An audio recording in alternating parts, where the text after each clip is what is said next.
saw Dawn of the Planet of the Apes yesterday, and I'm just now getting around to sitting down and talking to you guys about it. So first it's important to establish what you think of a previous film before you talk about its sequel.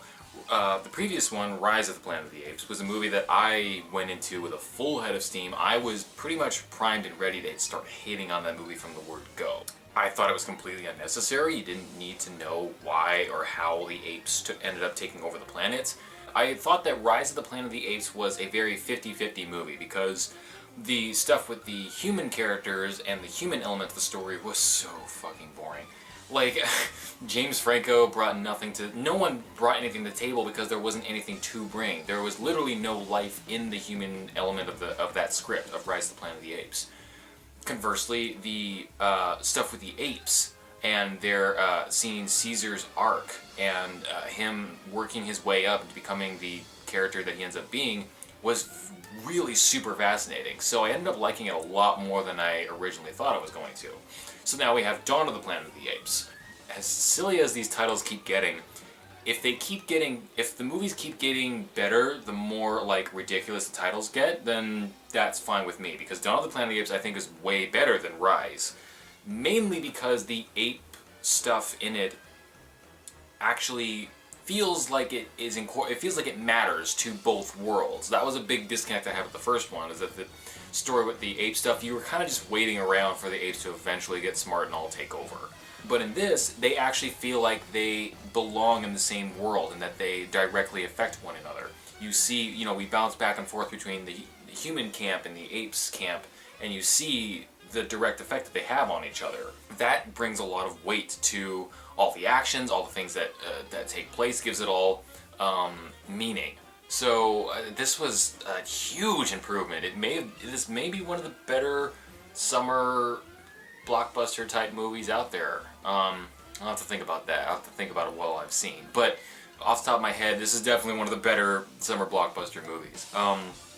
Andy Serkis, the man doomed to forever, acts in a big green suit. Does really, really well. And the human characters in this are not nearly as boring as they were in Rise. I mean, granted, they don't feel like hugely three-dimensional. I would say that some of the weaker parts of the film are when they try to really force the human element a little too much. Like, they've established the characters just fine and we understand and we get them, but then they try delving deeper into like their life before, all this chaos happened, before the apes essentially took over. There's a moment with Gary Oldman's character where he turns on a tablet that looks like crap and he pulls up pictures of his kids, and it's kind of like, that's sweet and everything, but it didn't change his character really very much. There's a moment with the female CDC, she used to be in the CDC, where they try and go into about like, oh, her daughter before, the apes took over.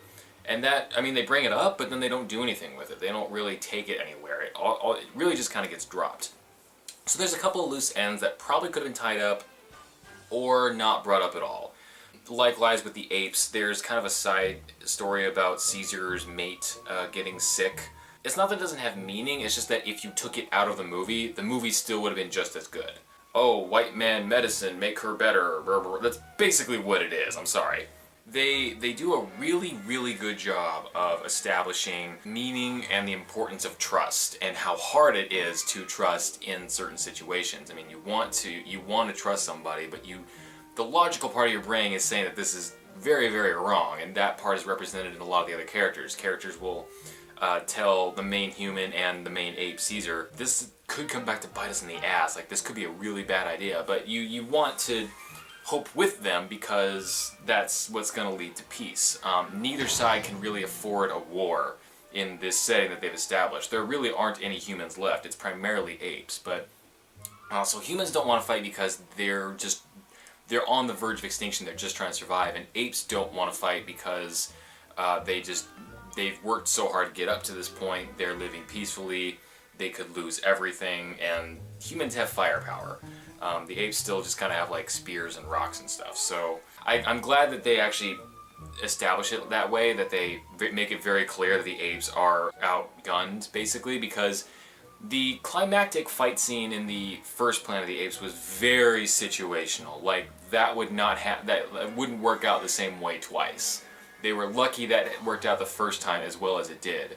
You know, not all fights are going to take place on a bridge. You're not always going to have access to helicopters to grab on and throw around and stuff like that. Each side also has an asshole character that is meant to kind of symbolize, you know, the paranoia and the fear it's present at the time. And at first it's kind of underplayed, and then it starts to threaten to overthrow the weight of the movie a little bit. Like they get a little too blatant with it at times, where it's kind of like, yeah, I get it, all right, like. But these are all nitpicks. These are all tiny little cracks in what is otherwise a solid foundation of a movie. I think the only real legit gripe I would have is that some of the plot elements probably could have been either wrapped up or not brought up at all. Everything else has basically been stepped up from Rise of the Planet of the Apes. So if you liked anything about Rise of the Planet of the Apes, you would probably like this just fine. I'd recommend it wholeheartedly because, again, everything that was good about Rise, they made better. If you weren't a fan of Rise, then you're really not gonna like this because honestly, like the first, like a good half, maybe 3/4 of the movie is the apes communicating in sign language to each other. If you took out the subtitles, it could pass for like a fake documentary of some kind. So I recommend it. Again, I'll have to think about it, but I feel pretty confident in saying that this is one of the better summer blockbuster movies out there. Also, if you do end up seeing it, I'm not going to spoil it, but I want you to pay attention to the very first shot of the movie and the very last shot of the movie, like the very first and last thing that you see in the movie. You'll know what I mean when you go see it. It's just neat. It's just a neat little filmmaking thing that makes me go like, they know what they're doing. That's clever. I gotcha. But yeah, that's Dawn of the Planet of the Apes. Probably going to be in my top 5 by the end of the year, unless something amazing comes out in the next few months, which I'm okay with. But if it doesn't, it'll make top 5 for sure. Till then, guys, I will see you again at a later time.